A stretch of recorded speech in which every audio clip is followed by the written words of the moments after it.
Welcome to the weekly roundup on SA Footballer TV. I'm Tommy Javor with Tommy Lipson. How you going, mate? All right? Good, mate. Great to have the superstar of North Haven, a man who's had 4 knee reconstructions, is still battling on. Yes, battling. And of course, just the 3 years away from Div 1 North Haven. Yeah, just 3 good years away, yeah. 3 good years. Three grand final losses. Come on, mate. He's a beautiful place there, North Haven, and happy to go fishing anytime you invite me down there, Dylan. Look, let's start with the thriller that occurred at Goodwood Oval here. Look, mate, I've got a bit of mail on this one. Well, the final score was Goodwood 12 goals, 981. Salisbury North 12-7-79. Salisbury North led for 99, if it's 100 minutes, led for 99 of them. And Goodwood, well, they got over the line. The questionable decision, some might say. What's your mail?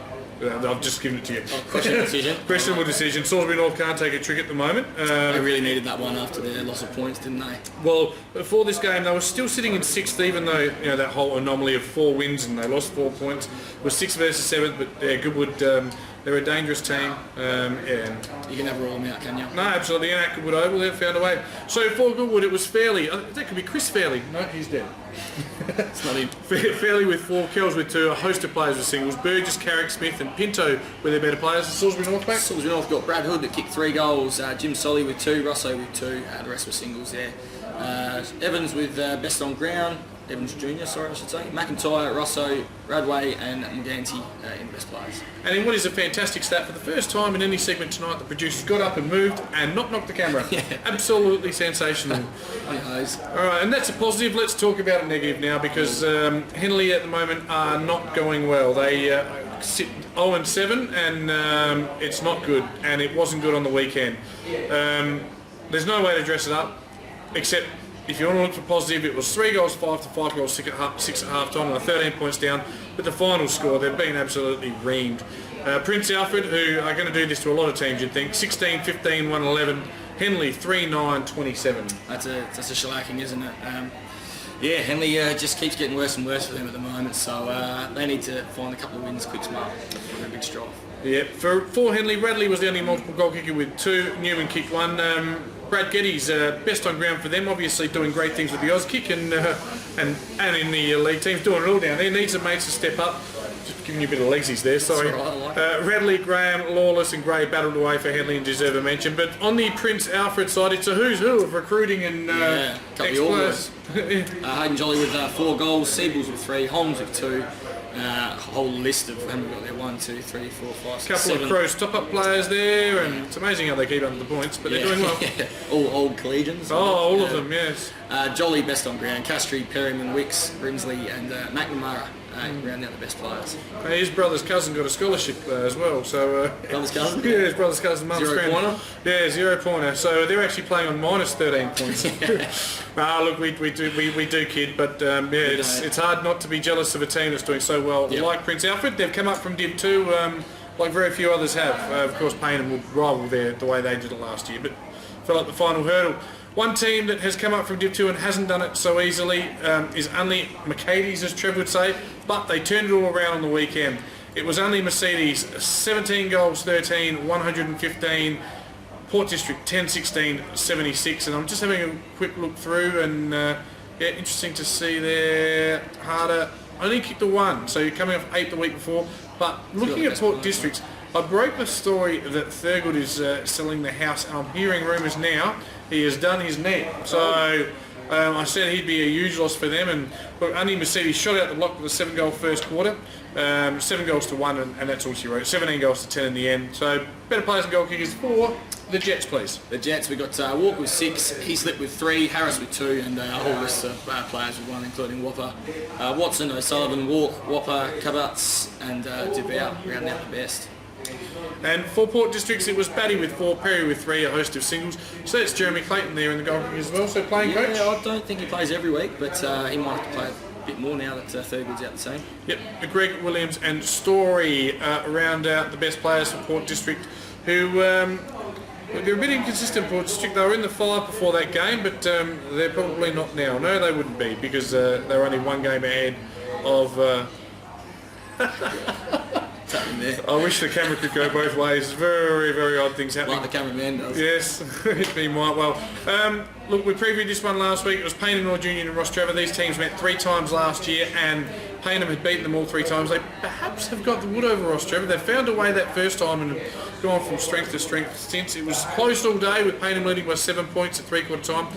But like Payneham have many times over the last 3 years, they had a very strong last quarter. 14-12-96. Ross Trevor 10-3-63. Better players and goal kickers for the Rocks. For the Rocks, we got Heath Kemain with 5 goals, Sermon with 3, Medhurst and Holm with 1 each. Best players, Jordan, best on ground, Holm, Hurley, Sermon, Kemain and Butterworth in the best. Yep. So for the Falcons, and I'll do this one, mate. The Agorastus boys kicked 6 between them, with Strato kicking 4, the 18-year-old version there, and Athanasi kicking 2. Nick de Sitch Jolly kicked 3, and a host of singles. Better players were Jack Chainsaw O'Leary, Nick the Fist Bold, Luke the Fine Master Clark, Nick the Situation Jolly, everyone's got a bloody nickname, Johnny the General Giannini, and Michael Leggio. Oh, is it Michael? Ledge was the other one. So well done to my boys, the Falcons. How come Obviously, you don't read out other teams like that? with a passion. Through a passion. Yeah, go Falcons. Trying to stay impartial. Now, our next one, a story broke late at about 5:30. It was a big hashtag, absolutely dominating Twitter. Do you know what that hashtag was? Tell me. Free Kick Uni is the new hashtag, making the rounds on social media. It's got to be more accurate than what happens on SA Footy. And it was Uni, too good for Tea Tree Gully. 12-12-84, Tea Tree Gully 6-13, 49. And guess where the game was? Where was the game? University Oval, says it right there. University Oval. Yeah, apparently they had the rub of the green. Game on at half time again? No, they didn't. This is what I'm hearing, and this is what I'm reading on mutual friend on Facebook and so forth. Definitely had the rub of the green, it's fair to say, and I guess swings and roundabouts. I'm sure they'll have a bad day one day. Yeah, I mean that's a huge win for Adelaide Uni though, going forward, beating Tea Tree Gully. Huge scalp. Yeah, probably selling them short a little bit. Certainly, I said they're doing a lot better than what I thought I did, but when 8th beats top, that is a massive upset. Massive win. And you know. Yeah, there's no way to sugarcoat it. Obviously, Tea Tree Gully, they had Koshel and Sandhu back in this week. We thought they'd do this comfortably. So well done to the Uni boys, who were led, and a really good spread here. They had, I think, 10 goal kickers. Robinson and Offey were the only doubles, with Oleski, Painter, Schultz, Painter, the better players for Tea Tree Gully, mate. Tea Tree Gully, we've got Schilling, Stent, Sandercock, Sandry, Schoenmakers and Melville, all with 1 each. Golding, Sandercock, Stent. Cipriani. He was a former under-16 and under-18 national player, so he's a very good junior, and he's back at the club. Gully, former junior, so yeah, they're actually not too close to points either, Gully. So yeah, oh, absolutely. And look, can't remember the last time, probably must be years ago, since Tea Tree Gully didn't have a multiple goal scorer. They've been very good at that. Now, looking at the ladder, mate, it makes certainly for some interesting reading at the top, as Prince Alfred sits 6-1, and then we've got both Payneham and Tea Tree Gully on 5-2. Ross Trevor on 4-2. Adelaide Uni now find themselves in the fire. Who would have thunked it on 3-4? Take us through the bottom half, please. We've got Goody Saints, who are just climbing up, I think, from maybe 8th spot last week. So they're in 6th, 4 districts in the 7th, Salisbury North into 8th, but you think you'd see them a little bit higher in the next couple of weeks. Only Mercedes and then Henley on 0 wins in bottom spot. If Salisbury North didn't have the under-18 indiscretion, they would be sitting 4th though, and yeah, sort of where I thought they might be. Of course, Div 1's a little bit behind everyone else. They, of course, have only had the 7 rounds, but Trenty Melville's been very consistent with 34 goals. That's a pretty good tally from 7 games. Sorry. 10 ahead of Heath Kemain from Ross Trevor on 24. Jamie Solly from Salisbury North on 18. Strato Agorastus, who won the B-grade goal kicking last year, has done really well. Really well. Yep. Little fella, big fella? Very little fella. Like lean. Skinny. Yes. Skinny, young, runs like a whippet. Yep. I don't want to give away too much of our details, but everyone's sort of playing the press in the zone and gets out the back. Yep. Cool. And grease lightning, so you'll see him running and bouncing into goal. There's other tricks to his game as well, so certainly, but mate, 18 goals in a Div 1 season is good, at round 18, so he's be very proud of his efforts. Hopefully he doesn't get ahead of himself. Has a bit to say out there too. Cool. Like it. Yep. Look, mate, it's a huge round 8 and some huge games. Goodwood and Henley, 2 powerhouses of this competition. Yeah. Henley really struggling at the moment. I can't see him beating Goodwood out there though, unfortunately for them. If this was at Henley, I'd tip Goodwood. But it's at Goodwood, so I'll take Goodwood. Good look comfortably. Henley, they're a fair way off at this stage. Yeah. So I hope Henley win. I'll be barracking for Henley. Sorry, Goodwood. But I'll be Goodwood. Only Mercedes, Jets and Prince Alfred Old Galesians. It's the Div 2 rematch at Kingswood Oval. It's 2:15 on Saturday. Get on down to Kingswood Oval. If you're in the area, driving past, down Unley Road. I think Prince Alfred are the team to beat this year. They've recruited probably the best. They've got big names coming in. Mouse Backwell has got them believing, drinking the Kool-Aid, and I think they'll win by about 6 goals. Yeah, they'll win easy. Yep. Payneham Norwood Union and Port Districts at Payneham Oval. Ladder position dictates that Payneham should win this and win this comfortably. Port Districts have got some injuries, Payneham were up and about.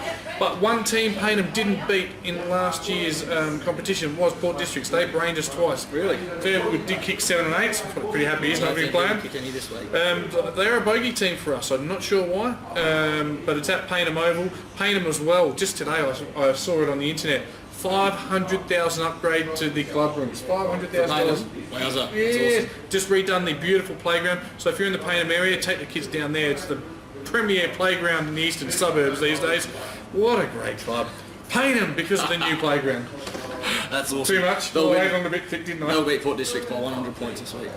Wow, wait. Hope so. County United. Salisbury North and Tea Tree Gully. This is an absolute cracker of a game. I think the last 2 games will both be very close games. This one's at Salisbury North Oval. Your thoughts? I'll give Salisbury North a sniff in this one. Really need to come good sometime soon, and I think they will. Yeah, it's going to be very interesting. Some big, strong bodies in both teams. I think the midfield, it'll be Steve Evans and Adam Koshel in the ruck. Always a big... if you can win the ruck, you get the edge, and then your hands and Sanders could come into it, or it could be a Hood and a Sharp for Salisbury North. Flip of a coin job for me. I'll take Tea Tree Gully to bounce back because good teams do bounce back. They do.